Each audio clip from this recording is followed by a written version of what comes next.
शिव पंचाक्षर स्तोत्र मंत्र।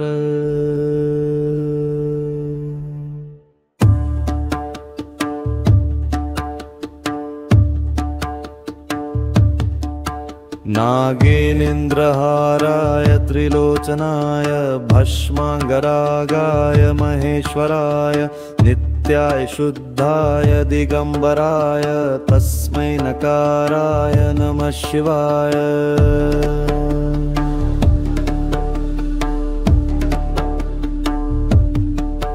मंदाकिनी सलिल चंदन चर्चिताय नंदीश्वरप्रमथनाथ महेश्वराय मंदार पुष्प बहु पुष्प सुपूजिताय तस्मै मकाराय नमः शिवाय।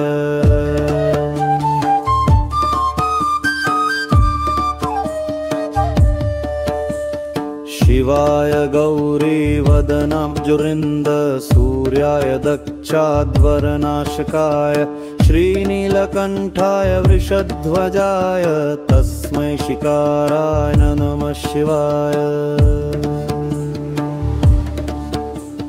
वसिष्ठ कुंभोद्भव गौतमार्य मुनीन्द्रदेवार्चित शेखराय चंद्राख वैश्वानर लोचनाय तस्मै वकाराय नमः शिवाय।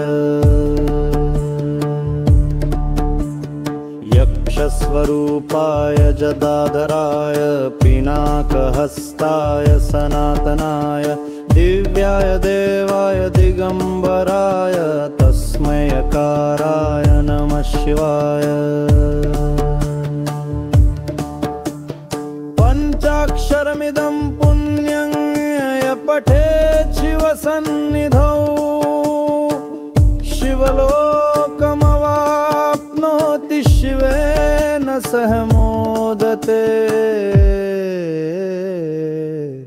श्री शिव पंचाक्षर स्तोत्रम्।